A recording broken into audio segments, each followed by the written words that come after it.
Metal screamed against rock as the transport vessel carved a burning path through the frozen canyon. Inside, 27 people held onto whatever they could find while their world spun and shattered around them. The impact threw bodies against walls, shattered screens, and turned their carefully organized cargo into deadly projectiles. Then everything went still except for the hiss of failing systems and the moans of injured crew. Patricia pushed a supply crate off her legs and stood on shaking limbs. Blood ran down her temple, but she ignored it. Around her, people were moving, checking themselves, reaching for others. The emergency lights cast everything in sick red shadows. "Sound off," she called out, her voice hoarse. "Who can move?" Voices answered from the darkness. 17 people could walk. 10 were hurt badly enough that moving them would be dangerous. Nobody had died in the crash, which felt like a miracle that wouldn't last. Patricia was the senior mining supervisor on this transport, which meant these people were her responsibility now. David appeared beside her, blood soaking through his sleeve. "Hull breach in the cargo section. We're losing heat fast. Distress beacon is damaged. It's sending something, but I don't know if anyone will hear it clearly." Patricia nodded and started giving orders. They needed to stop the bleeding, both from people and from their dying ship. They needed to gather supplies, create shelter, and figure out how long they could last. The answer to that last question was not encouraging. Rita, one of the younger engineers, returned from checking their position. "We're in the Crimson Peaks. Nobody comes here. Rescue could take weeks to search this area." She didn't say what everyone knew. They didn't have weeks. They had days at best. Outside, the blizzard that had caused their engine failure now buried them deeper into the mountain's grip. The temperature was dropping fast. Omar and 2 others managed to seal the worst of the hull breaches with emergency foam, but it was temporary.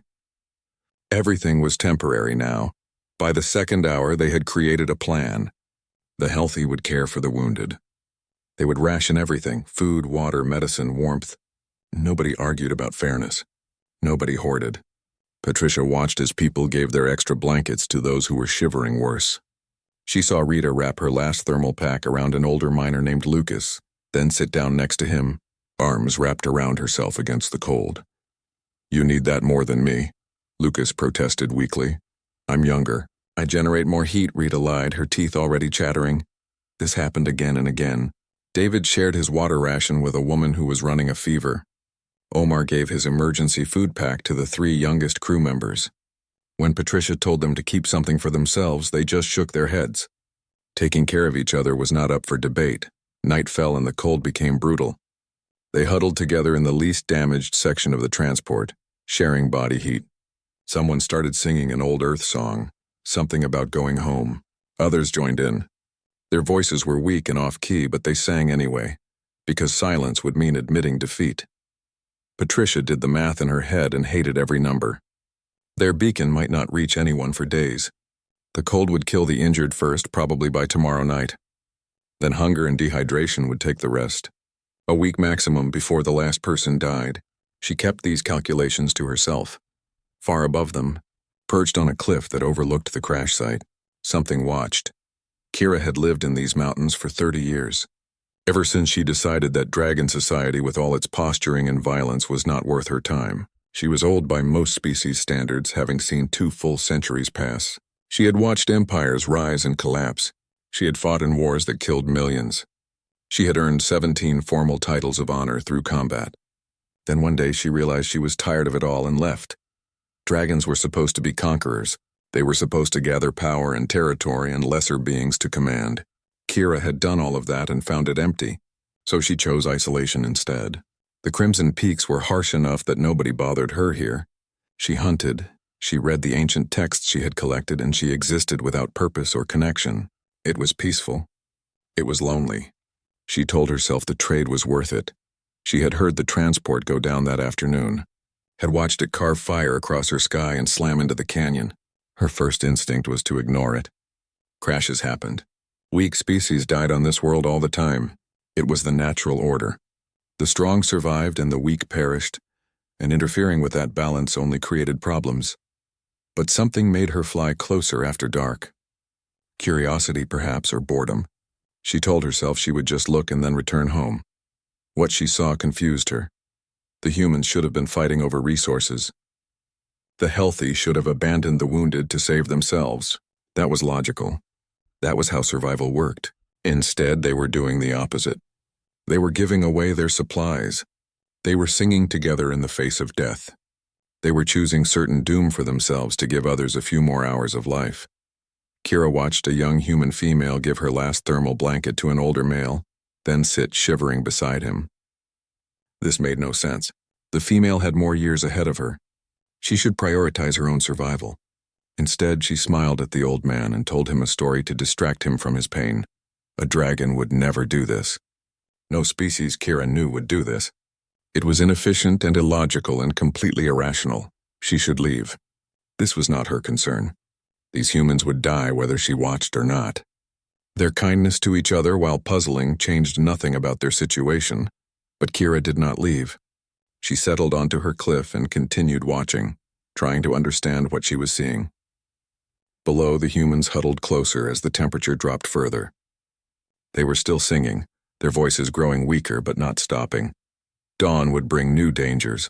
Kira could already smell the frostworms gathering in the lower valleys. They would sense the blood and the weakness. By tomorrow afternoon, predators would come.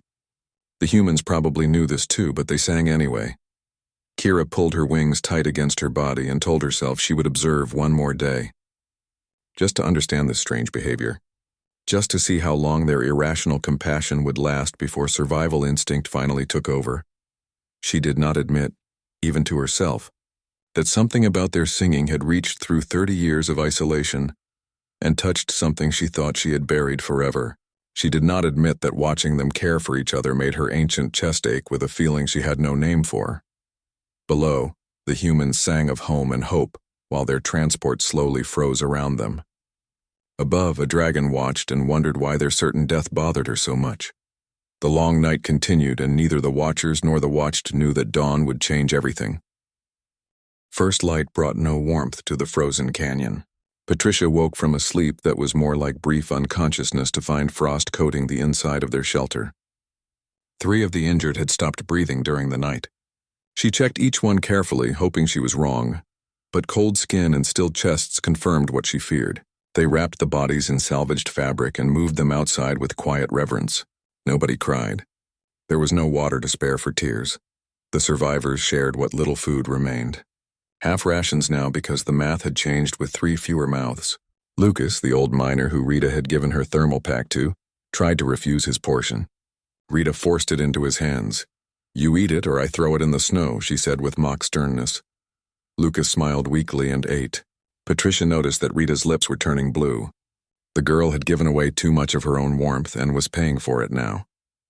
But when Patricia tried to offer her own jacket, Rita refused. "I'm fine. Others need it more." This was a lie. Rita was not fine.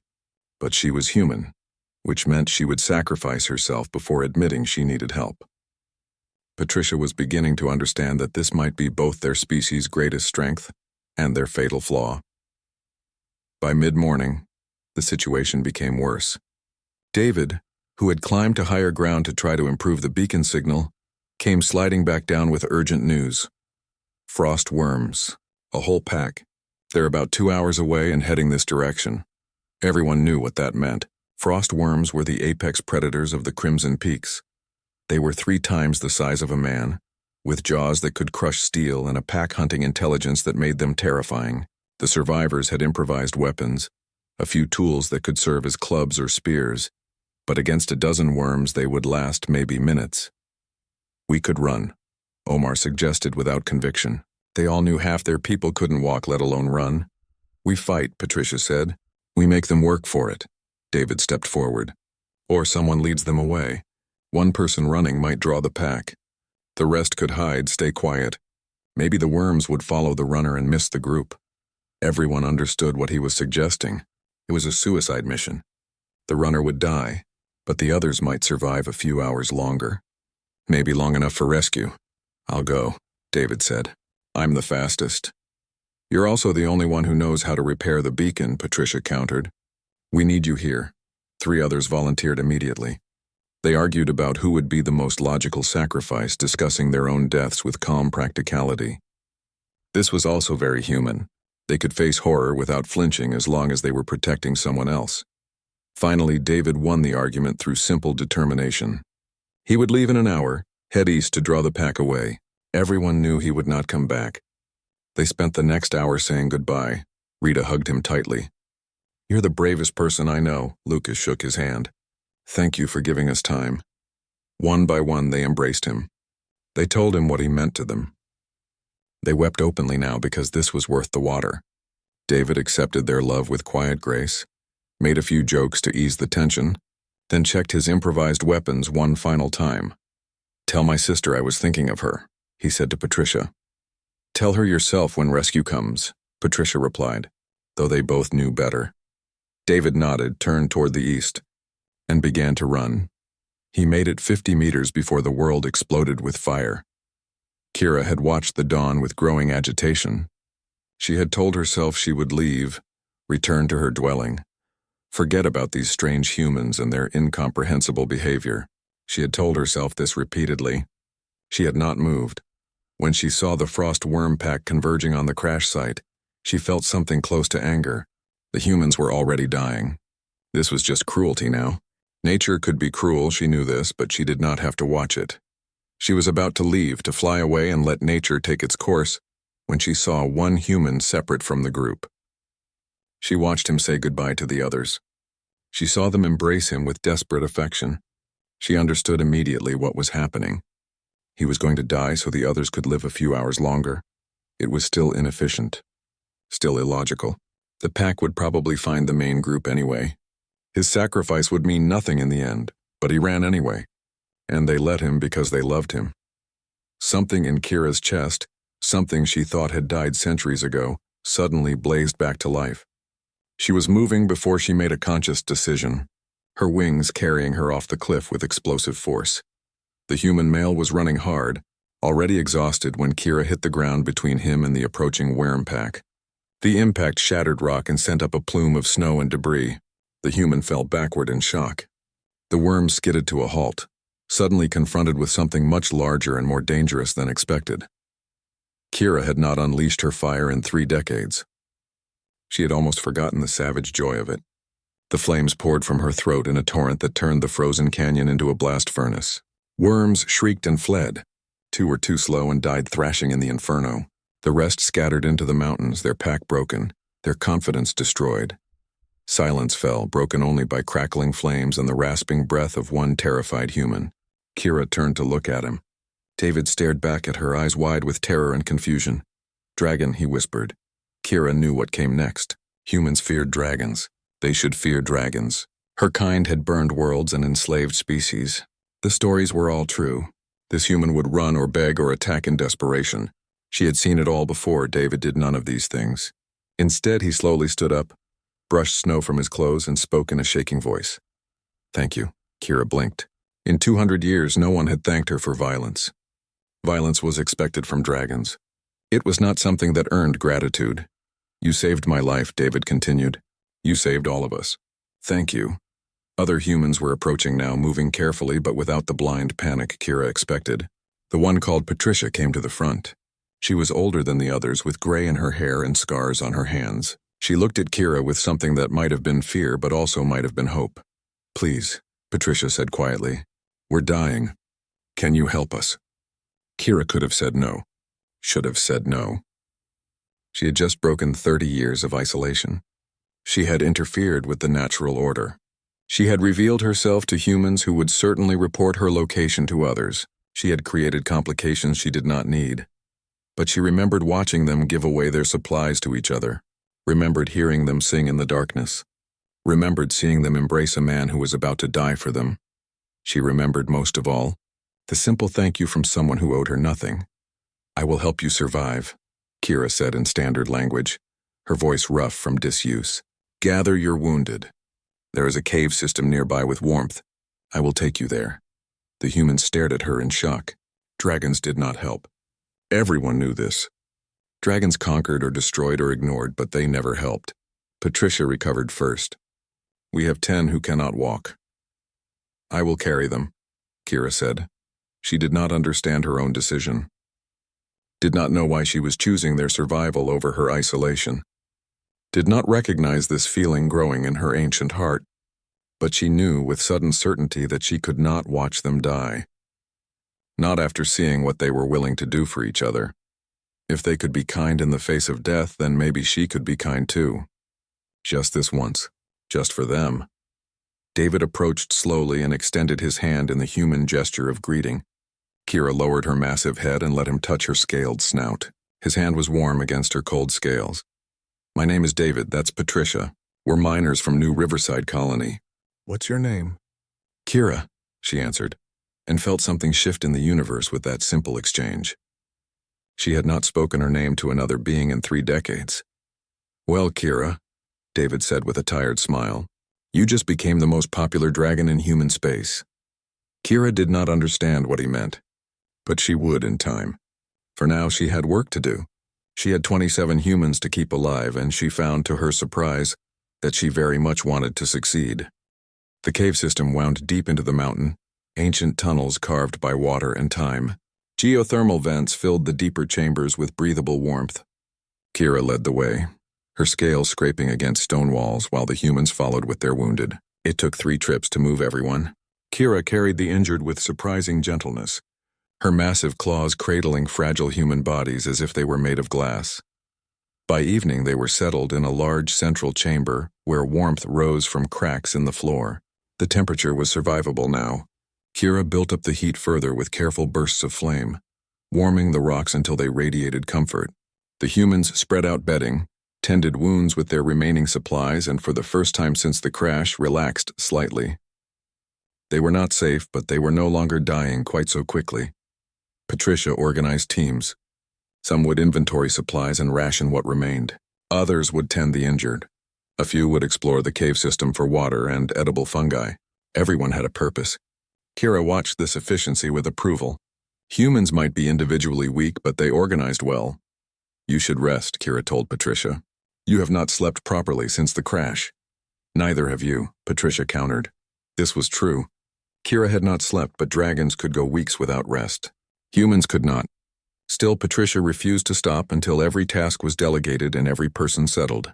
Only then did she finally sit down against the warm cave wall. Kira settled nearby, arranging her bulk to radiate heat toward the humans. Rita approached cautiously, holding something wrapped in cloth.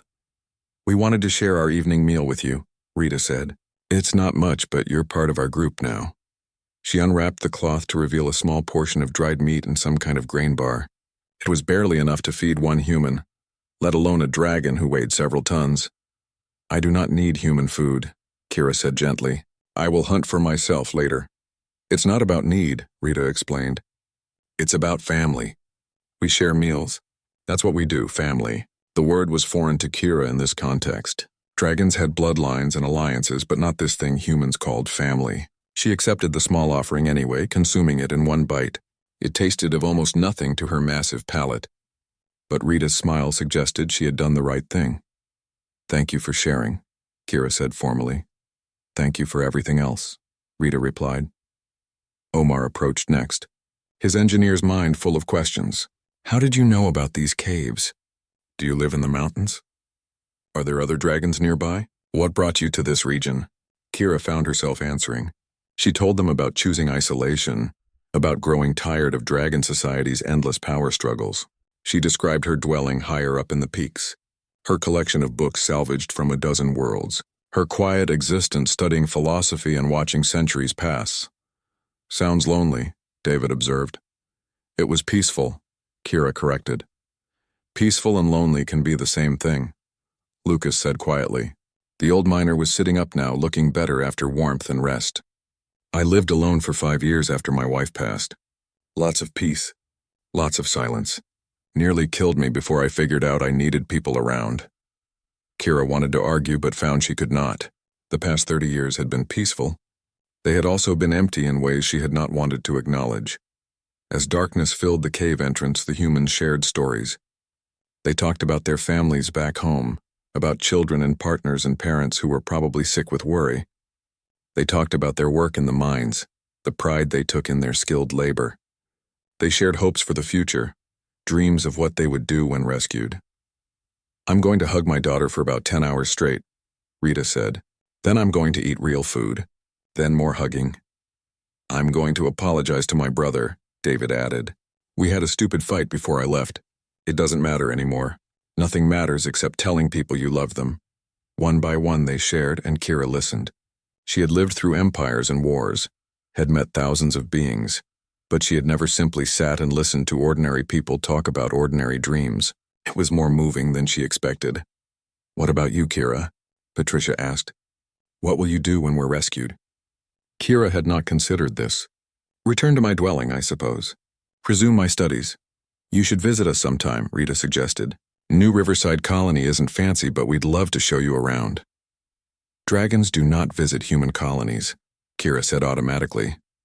This dragon saved 27 humans, David countered. This dragon is already breaking all the rules. Later that night, Kira left to hunt. She returned with a mountain grazer, providing fresh meat for the humans. She also brought back certain plants she knew had medicinal properties. Omar examined them with interest while Kira explained their uses. The young engineer had basic medical training and quickly understood how to prepare the plants into poultices and teas. You're a healer too? Omar asked, surprised. I am old, Kira replied. I have learned many things. Over the following days, a pattern emerged. Kira would hunt and gather. The humans would prepare food and tend to each other. In the evenings, they would share stories around the warmth. Kira found herself talking more than she had in decades, telling them about worlds she had visited, cultures she had studied, history she had witnessed. The humans absorbed everything with eager curiosity. They asked about dragon society, about her home world, about the philosophy texts she studied. They did not treat her as a fearsome monster or a useful tool. They treated her as a person, as a friend. On the fourth night, Patricia did something that surprised everyone. She had been working on something in the corner of the cave, using salvaged cord from their equipment. She approached Kira and held up a small braided bracelet. It's not much, Patricia said, but in human culture we give tokens to friends, to remember each other by. Kira extended her claw and Patricia tied the bracelet around it. The cord was nothing, a fragile bit of fiber that Kira could snap without thinking. But it meant something. It was given freely with affection, expecting nothing in return. I will treasure this, Kira said, and meant it. Rita added something to the moment. You know what I realized? You could have just saved us and left. You did more than save our lives. You stayed. You're keeping us alive. You're choosing us every day. Why wouldn't I stay? Kira asked, genuinely confused. Because you don't have to, David explained. You owe us nothing. But you're here anyway. That's what makes it mean something. On the seventh day, Lily, the youngest of the survivors, finally recovered from her fever. She had been unconscious for most of their time in the cave, tended carefully by the others. When she woke, she was weak but clear-minded. Rita explained what had happened about the crash and the rescue by a dragon. Lily looked at Kira with wide eyes, no fear in them. You saved us? Yes, Kira answered. Thank you, Lily said simply. Then, with the unself-consciousness of youth, she walked over and leaned against Kira's shoulder. You're warm? Kira froze. This young human, barely an adult by their standards, was treating her like a piece of furniture. No, not furniture. Like something safe, something trustworthy, something to lean on when tired. Are you comfortable? Kira asked carefully. Mm-hmm. Lily hummed, already half asleep again. The other human smiled. Patricia whispered. She does that to everyone she trusts. It's a compliment. Kira remained absolutely still, afraid to move and disturb the sleeping girl. She had incinerated armies. She had made generals tremble. She had been feared across a dozen worlds. And now she was afraid to shift position because a small human was napping against her. Something had changed in her during these days. The emptiness she had carried for 30 years was filling with something warm and vital. These humans, with their fragile bodies and their impossible kindness, had reminded her what it felt like to be needed, to be wanted, to be part of something larger than herself. Patricia caught her eye and smiled. You're one of us now, whether you like it or not. Kira looked at the bracelet on her claw, at the sleeping girl against her shoulder, at the 26 other humans who had somehow become precious to her. She thought about her empty dwelling up in the peaks, her books and her solitude. I think I like it, Kira admitted quietly. David raised his water flask in a mock toast. To Kira, the dragon who chose family over fear. The others joined the toast with whatever they had to hand. Kira did not understand all of their customs, but she understood the gesture. They were accepting her. They were claiming her as one of their own. For the first time in 200 years, Kira felt like she belonged somewhere. Outside, the blizzard had finally passed. Inside the cave, 27 humans and 1 dragon waited for rescue together. No longer strangers, no longer alone. Distant thunder echoed through the cave on the 8th morning, except it was not thunder. Kira's sensitive hearing identified it immediately as aircraft engines. Multiple vessels approaching from the south. Rescue had finally arrived. The humans erupted in celebration, hugging each other and crying with relief. They would go home. They would see their families again. The nightmare was ending. But as the joy spread through the cave, Kira noticed something else spreading too. Sadness. Reluctance. The humans kept glancing at her with expressions she had learned to recognize as conflict. "They found us," Patricia said, approaching Kira. "We're saved." She did not sound entirely happy about it. "This is good news," Kira said, though she felt an uncomfortable tightness in her chest. "You will return to your people and leave you here alone." The words hung between them. Kira had been alone for 30 years before meeting these humans. 8 days should not have changed anything.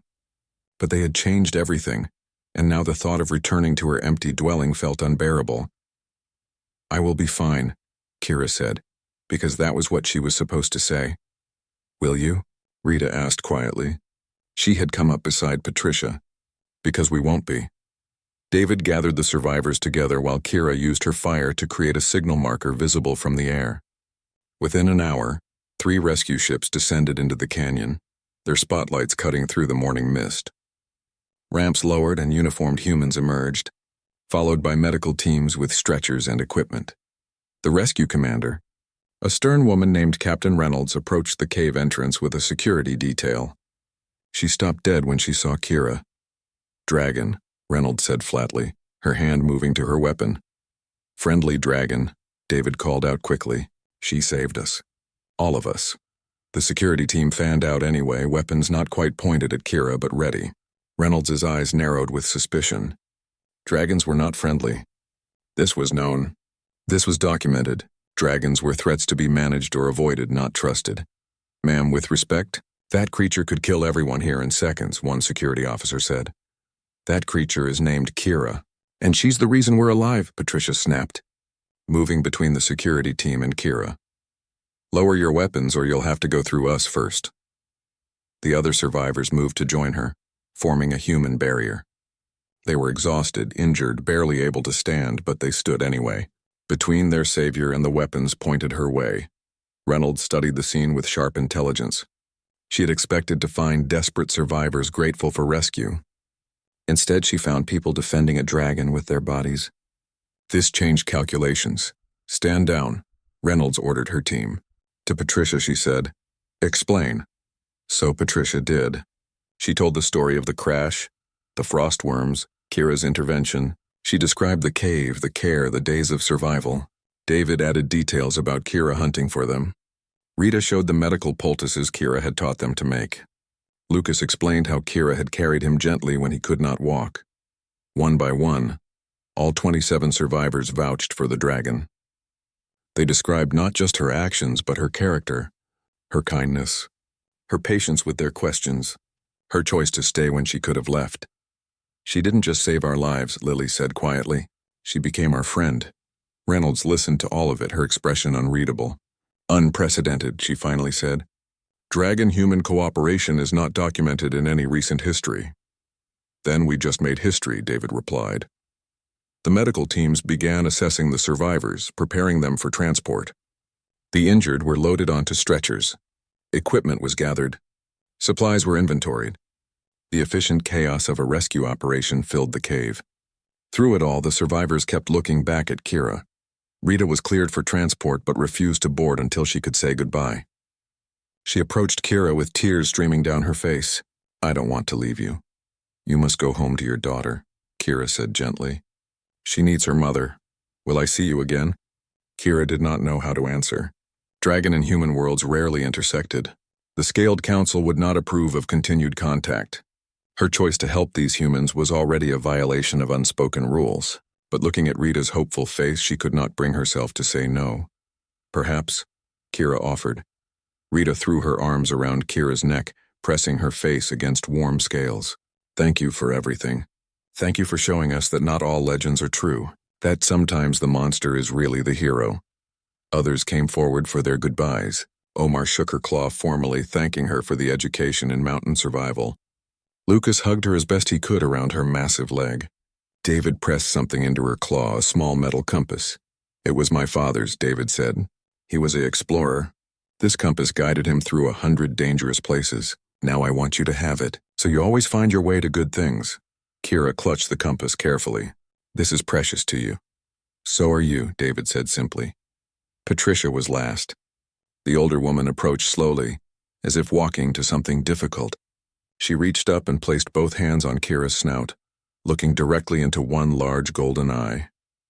You gave us our lives back, Patricia said, her voice thick with emotion. We were dead. We were finished. And you chose to care. You chose us over your isolation, over your customs, over everything your culture taught you. That's not just heroism. That's love.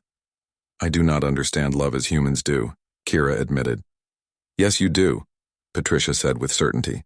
You just called it something else. You stayed with us. You cared for us. You worried about Lily's fever. You made sure Lucas stayed warm. You listened to our stories. If that's not love, then the word means nothing. She pulled something from her pocket, a small data device. This has all our contact information. Our addresses. Ways to reach us. Please use it. Please don't go back to being alone. Kira accepted the device, knowing she would treasure it as much as the bracelet and the compass. These small tokens were worth more than all the gold and territory she had once accumulated through conquest. I will not forget you, Kira promised. We won't forget you either, Patricia said. None of us will. What you did for us, what you gave us, it matters. It changes things. You changed us. The loading was complete. All 27 survivors were accounted for, all secured for transport. Captain Reynolds approached Kira directly, her posture less defensive now. The Scaled Council will hear about this, Reynolds said. Dragon-human cooperation will raise questions. Let them question, Kira replied. I have my answer. Reynolds almost smiled. These people love you. I've been doing rescue operations for 15 years. I've never seen survivors bond with anyone the way they bonded with you. Whatever you did here, it mattered. The ships began their departure sequence. Through the viewports, Kira could see faces pressed against the glass. 27 humans watching her. 27 people who had somehow become the most important things in her ancient life. She spread her wings and launched skyward, flying alongside the departing ships. She had no intention of escorting them all the way to New Riverside, just wanted to see them safely out of the mountains. But as they flew, she found she could not pull away. Could not let them go quite yet. The ships reached the edge of the Crimson Peaks. Safe airspace. The mountains that had nearly killed them were behind now. This was where Kira should turn back. Should return to her dwelling and her books and her carefully maintained solitude. Instead, she flew with them for another hour. Then another. Patricia's voice came over the ship's external speakers. Kira, you don't have to follow us all the way. We're safe now. But Kira kept flying because she was not ready yet. Not ready to watch them disappear into the distance. Not ready to be alone again. Finally, as New Riverside Colony appeared on the horizon, Kira circled back. The ship slowed, as if also reluctant to complete this separation. Over the speakers, voices called out to her. Farewells and thank yous and promises to meet again. Kira watched the ships grow smaller in the distance, watched them until they disappeared among the colony buildings. Then she turned and flew back toward her mountain. The dwelling was exactly as she had left it. Her books arranged on stone shelves. Her sleeping chamber carved from solid rock. Her collection of philosophical texts from a dozen worlds. Everything was the same except her. She was not the same. She looked at her empty home and saw it clearly for the first time in 30 years. This was not peace. This was just absence. An absence of pain, yes, but also an absence of joy. An absence of connection. An absence of meaning. She arranged her new treasures carefully. The bracelet, the compass, and the data device with 27 ways to contact the humans who had changed her life. She looked at them for a long time. Then Kira did something she had not done in 3 decades. She sat down and accessed her communication systems. She sent a message to the contact information Patricia had provided. Just 3 words, thank you. Kira. The response came within minutes. 27 responses, actually. Each survivor had sent her a message. Invitations to visit, promises to stay in touch, photos of themselves with her in the cave. They had documented their time together, preserving the memory. Kira looked at the images of herself surrounded by smiling humans. She barely recognized the dragon in those pictures. That dragon looked content. That dragon looked like she belonged. Maybe she did belong. Maybe these 8 days had taught her something her 200 years had missed. Maybe strength was not found in isolation but in connection. Maybe the hardest thing was not surviving alone but choosing to need others. Outside, the sun set on another day. Inside, a dragon who had thought herself complete discovered she had been empty all along. And now, for the first time in decades, she had a reason to hope that emptiness might be filled. New Riverside Colony hummed with normal activity 3 weeks after the rescue. But for 27 people, nothing felt normal anymore. They had returned to their homes, reunited with families, undergone medical treatment, and submitted to endless debriefings. They were cleared for duty, pronounced healthy, told they could resume their lives. None of them could. Rita stood in her kitchen making breakfast for her daughter Grace while thinking about a dragon in the mountains. David sat at his desk pretending to work while calculating flying distances to the Crimson, peaks. Patricia attended meetings about mining, safety protocols, and mentally drafted messages to someone who had no obligation to answer. They had all tried to return to how things were before. It was not working. Something fundamental had changed in that cave. They had touched something larger than themselves, had been part of something that mattered, and now ordinary life felt hollow by comparison. Rita's daughter noticed. 6-year-old Grace watched her mother stare out the window and finally asked, "Are you sad, Mommy?" "Not sad," Rita tried to explain. "Just remembering someone important. The dragon who saved you?" Rita had told Grace the story, though she worried it sounded like a fairy tale. A dragon who rescued humans and stayed to care for them. A monster who turned out to be the kindest person Rita had ever met. Grace had made a drawing of it, a child's colorful interpretation of a dragon surrounded by people. "Yes, the dragon. Her name is Kira. I wish I could meet her," Grace said. "I want to say thank you for saving my mommy." That conversation stuck with Rita all day. Children understood things adults complicated. Her daughter wanted to say thank you. It was simple. It was necessary, and Rita had done nothing about it. That evening, she sent a message to the other survivors. "We need to meet, all of us, tonight." They gathered in Patricia's apartment, all 27 crowding into a space meant for half that number. Nobody complained. After surviving together in a cave, Patricia's living room felt spacious. "We have to do something," Rita said without preamble. "We can't just go back to normal. Not after what she did for us." "I've been thinking the same thing," David admitted. "I keep trying to work, but all I can think about is that Kira is alone in those mountains again." "We left her there. She chose to go back," Omar pointed out. "Dragons value their solitude, do they?" Patricia challenged. "Or is that just what we assume? She chose us over solitude for 8 days. She sent us messages afterward. Does that sound like someone who values being alone?" Lucas, the oldest survivor, spoke thoughtfully. "I lived alone for years after my wife died. People said I valued my privacy. Truth was, I was just scared of needing people again. Sometimes what looks like choice is really just fear." "So what do we do?" Lily asked. "We can't just knock on her door. She's a dragon. She could see visitors as intrusion. We thank her properly," Rita said, "not just words. Something that shows her what her choice meant." Ideas flew around the room. Send gifts. Commission a monument. Write letters. Each suggestion felt too small. How did you thank someone for giving you back your entire future? How did you show gratitude that size? What if we showed her the ripple effect? David suggested slowly. She saved 27 lives. But those lives touch other lives. My sister didn't lose her brother. Lucas's grandchildren didn't lose their grandfather. Rita's daughter didn't lose her mother. Every person connected to us was affected by what Kira did. That's hundreds of people, Omar said. Exactly, David replied. What if we gathered them? Everyone whose life was changed because Kira chose to help. Show her the actual impact of her decision. The room went quiet as they considered this. It was ambitious. It was unprecedented. It was exactly right. A gathering, Patricia said, warming to the idea. Not a ceremony or a formal event. Just people. All the people who are grateful. My wife would come, Lucas said. My children? My grandchildren. They all know they almost lost me. Grace would want to come, Rita added. She made a drawing. She wants to meet Kira. One by one, the survivors committed. They would reach out to their families, their friends, everyone connected to them. They would invite anyone who wanted to say thank you. They would organize a gathering at the base of the Crimson Peaks and invite Kira to attend. Over the following week, the plan grew beyond anything they imagined.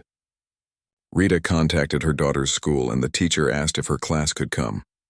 David's sister told her workplace, and a dozen co-workers volunteered. Patricia mentioned it to her mining company, and the CEO approved paid time off for any employee who wanted to attend. The story had spread throughout New Riverside Colony. The dragon who saved the miners had become famous. News services picked up the tale. Other colonies heard about it. The Scaled Council sent observers suspicious of human intentions. But the humans were not deterred. Captain Reynolds, the rescue commander, offered to help with logistics. This is either going to be a disaster or the most beautiful thing I've ever seen, she said. I'm betting on beautiful.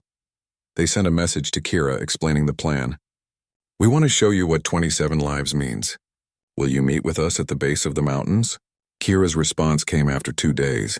I do not understand why you would do this, Rita sent the reply. Because you matter to us. Because gratitude this big needs to be spoken out loud. Because you should know what you gave us. Another day passed. Then Kira's answer arrived. When? They set a date 2 weeks out, giving people time to arrange travel.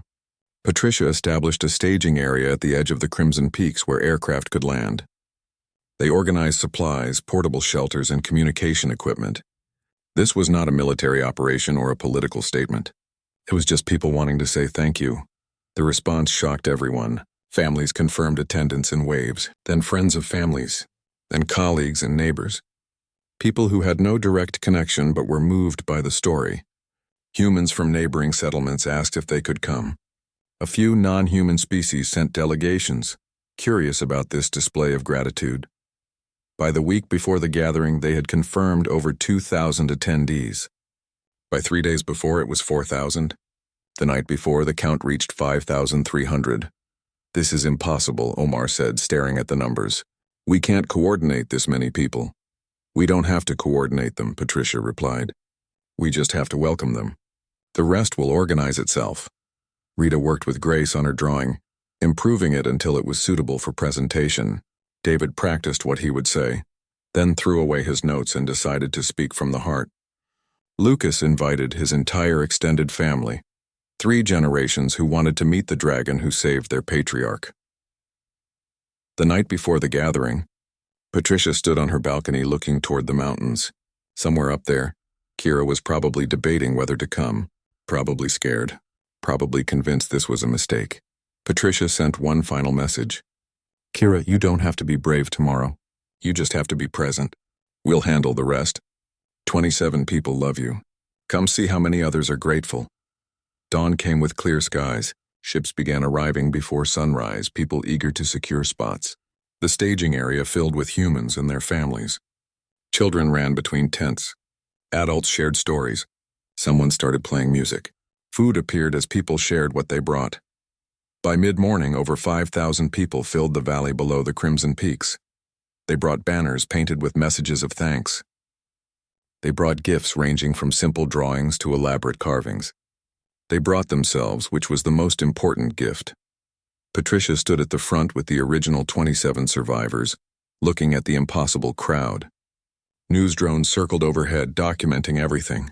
Scaled Council observers watched from a distant ridge, trying to understand what they were witnessing. Rita held Grace's hand. David stood with his sister. Lucas was surrounded by his grandchildren. All 27 were there, and behind them stretched thousands of others. People who were grateful. People who were inspired. People who wanted to say thank you to a dragon who had chosen compassion over custom. Patricia activated the communication device and broadcast toward the mountains. Her voice carried across the valley, amplified so everyone could hear. Kira of the Crimson Peaks. We are the 27 you saved, and these are the lives you touched by saving us. We've come to say thank you. Please let us thank you properly." Silence fell over the valley. 5,000 people waited, watching the mountain peaks. Seconds stretched into minutes. Some began to doubt she would come. Maybe this was too much. Maybe they had pushed too far. Then someone pointed. High above, a dark shape detached from the mountain. Wings spread wide, catching sunlight. A dragon descended toward them, graceful and powerful and terrifying and beautiful. Kira was coming. The crowd held its collective breath as she approached. This was the moment that would define everything. Would she see a threat in the gathering? Would she be angry at the intrusion? Would she understand what they were trying to show her? Kira landed 100 meters from the crowd with a ground-shaking impact. She stood there, enormous and ancient, looking at the sea of humanity before her. 5,000 faces looked back at her with hope and gratitude. Patricia stepped forward and the 27 survivors followed. They walked across the empty ground between the crowd and the dragon who had saved them. 27 people who owed everything to one choice made in a frozen canyon. They stopped before Kira, and Patricia spoke for all of them. Kira had not slept the night before. She had paced her dwelling, arguing with herself about whether to attend this gathering. Every instinct told her to stay hidden. Dragons did not make public appearances among lesser species. The Scaled Council would disapprove. Her choice to help the humans was already controversial. Attending a mass gathering would be seen as a statement, a rejection of dragon values in favor of human connection. She should not go. It was that simple. She should send a polite message declining and return to her isolated existence. The humans would understand eventually. They would forget her in time. But she looked at the bracelet Patricia had made, still worn on her claw. She looked at the compass David had given her. She thought about Lily sleeping peacefully against her shoulder, trusting completely. She remembered feeling needed, feeling wanted, feeling like she belonged. She thought about Rita's final message. You just have to be present. So at dawn, Kira made her decision. She would go. She would face whatever the humans had planned. She would be brave enough to be present. Flying toward the staging area, she saw the gathering from a distance. Her first thought was that there had been a mistake. This was not 27 people. This was thousands. An entire army of humans filled the valley below her mountains. Fear shot through her ancient heart. Was this a trap? Had she misunderstood? Were they here to attack rather than thank? But she saw no weapons. Saw children playing. Saw families gathered together. Saw banners with messages written on them. They were all looking up at her now. Thousands of faces watching her descend. Kira could still turn back. Could flee to her mountains and never answer another human message. But she had promised to come, and she was tired of running from connection. She landed hard, letting the impact announce her presence. The ground shook, dust rose. For a moment, the ancient warrior in her took over, making her seem as dangerous as legends claimed. Then she saw Patricia and the 27 walking toward her, and the warrior's stance softened. They stopped before her, these humans she had saved, and who had somehow saved her in return. Patricia spoke, and her words carried across the valley. Kira, you saved 27 lives. We brought 5,000 people to show you what 27 lives means. Every person here exists in this moment because of your choice. Children who still have parents. Parents who still have children. Friends who were not lost. Futures that were not ended. Patricia gestured to the crowd behind her. These are the ripples of your compassion. These are the lives touched by one dragon who chose to care. Then something happened that Kira had never witnessed in 200 years of life. 5,000 humans bowed together, not in fear or subservience, but in respect, in gratitude, in recognition of debt that could never truly be repaid but must be acknowledged anyway. Kira stood frozen, unable to process what she was seeing. Her mind, trained for warfare and philosophy, could not calculate the meaning of this moment. All her years of study had not prepared her for this. Slowly, carefully, she lowered herself to the ground. She brought her massive head down to the level of the humans before her, kneeling as they had bowed. She spoke, and her voice shook with emotion she had not felt in centuries. I thought I saved you because you were dying, but you saved me first. You were dying, and still you cared for each other. You showed me that strength is not only in survival, it is in choosing to protect others even when it costs everything. You taught me what it means to be more than strong. You taught me what it means to be good. Patricia stepped closer and placed her hand on Kira's snout, just as she had during their goodbye. You were always good. You just needed to remember. The crowd began to move then, not as a mass but as individuals. People approached in small groups, respectful of Kira's space but eager to express themselves. Parents brought children forward to meet the dragon who saved their family members. Rita came with Grace, the 6-year-old holding up her drawing with pride. I made this for you, Grace said, her voice clear despite her nervousness. Thank you for saving my mommy. Kira looked at the child's drawing. It showed a dragon surrounded by people, hearts drawn all around them. It was simple and honest and more precious than any formal art. This is beautiful, Kira said softly. May I keep it? Grace nodded enthusiastically. It's for you. Because you're a hero. More gifts came. Handmade crafts from grateful families. Letters written by children. A quilt sewn by 200 people, each square representing someone whose life was changed. A song composed and performed by a colony choir. Books, carvings, paintings, and poems. Thousands of small tokens that together represented something enormous. But the greatest gift was simpler than any object. People shared their stories. Lucas introduced Kira to his grandchildren, 3 young humans who hugged her claws fearlessly. David's sister thanked Kira for giving her back her brother, crying as she spoke. Omar's husband brought their infant son, born 2 weeks after the rescue, a child who would have grown up without a parent if Kira had chosen differently.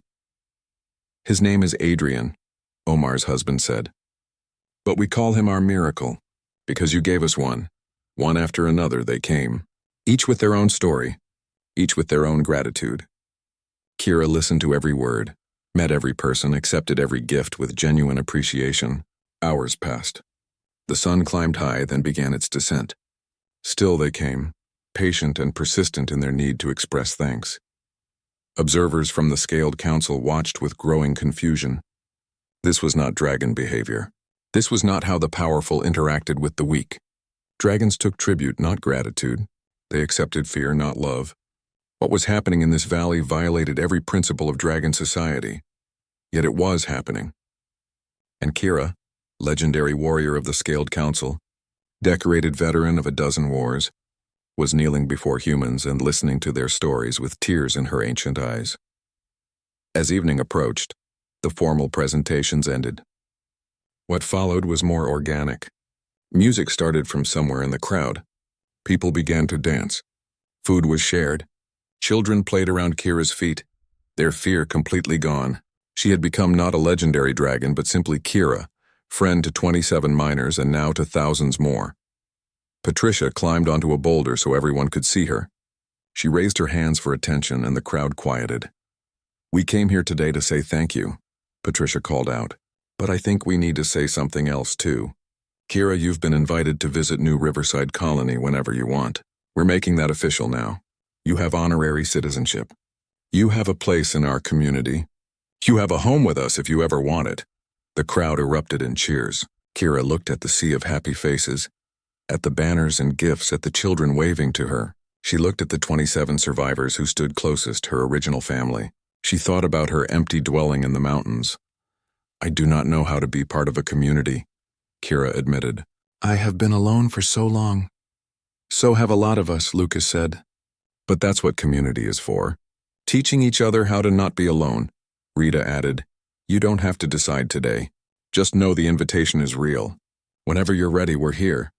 Kira understood then what they were offering. Not a demand or an obligation, but a choice. The same choice she had made in the canyon when she decided to save them. The choice to connect. The choice to belong. I would like to visit, Kira said. I would like to learn about your community. I would like to understand this thing you call family. You're already family, Grace said simply, with the clarity only children possess. You just haven't visited home yet. As night fell, the gathering transformed into a celebration. Lights were strung between tents. Music filled the valley. Humans danced and sang, and in their center sat a dragon who was learning to be more than a warrior. She was learning to be a friend, a neighbor, a member of something larger than herself. The Scaled Council observers departed, troubled by what they had witnessed. They would report that a dragon had been compromised by human sentimentality. They would recommend intervention, but they would also report something else. 5,000 humans had gathered to thank one dragon. The power of that gratitude, that connection, was undeniable. Later, when most people had retired for the night, Patricia sat with Kira under the stars. The original 27 had stayed, unwilling to end the day quite yet. They sat together in comfortable silence, the kind that only close friends can share. "Do you understand now?" Patricia asked. "Why we needed to do this?" "I think so," Kira replied. "You needed me to see that my choice mattered. That saving 27 lives was not a small thing." "It was everything," David said. "It was literally everything to us." Rita added, "And we needed you to see that you don't have to be alone anymore, that there are thousands of people who would welcome you into their lives." "The mathematics of compassion are strange," Kira mused. "I gave 8 days to 27 people. Today, 5,000 people gave me a day of their lives. The exchange is not balanced."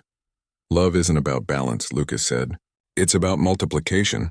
You gave to us, we give to others, they give forward. It grows. That's the point." Lily, who had been quiet most of the day, leaned against Kira's side just as she had in the cave. "Are you going to come live with us?"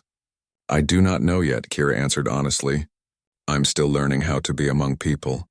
But I will visit. I promise I will visit often." "Good," Lily said, already half asleep. "Because we missed you." Those simple words struck Kira harder than any weapon ever had. "I missed you too." As dawn approached on a new day, Kira made a decision. She would not return immediately to her isolated dwelling.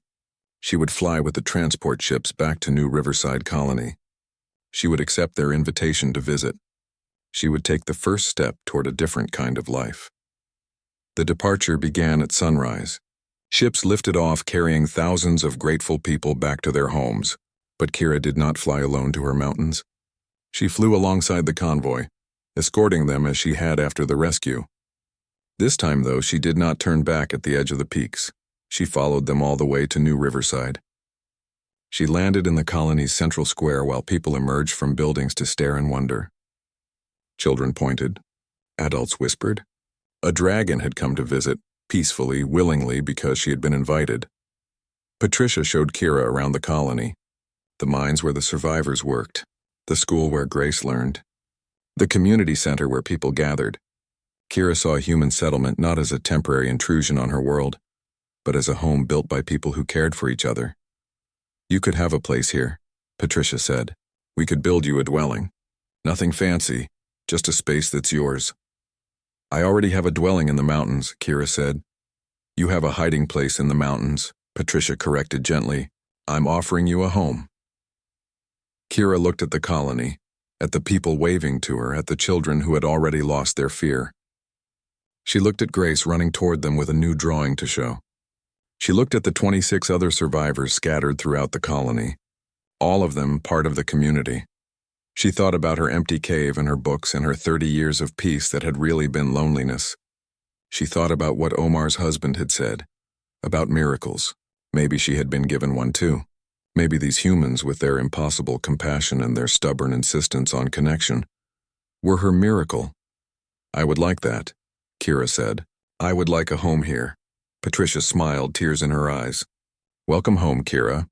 As the sun rose over New Riverside Colony, a dragon settled into a new life. She would still visit her mountain dwelling, still study her books, still value quiet contemplation, but she would return to this place where people knew her name, and children made her drawings and families invited her to celebrations. She would learn to be part of a community. She would discover that strength and kindness were not opposites but complements. She would understand, finally, that the choice she made in a frozen canyon had saved more than 27 lives. It had saved her own, and in the years that followed, when young dragons asked about the legendary Kira, who had broken every rule of their society to live among humans, the story would be simple. One Dragonwoman saved 27 humans. Next dawn, an army came to thank her, and she chose them right back because that's what family does. They choose each other, again and again and again, until choosing becomes living and living becomes home.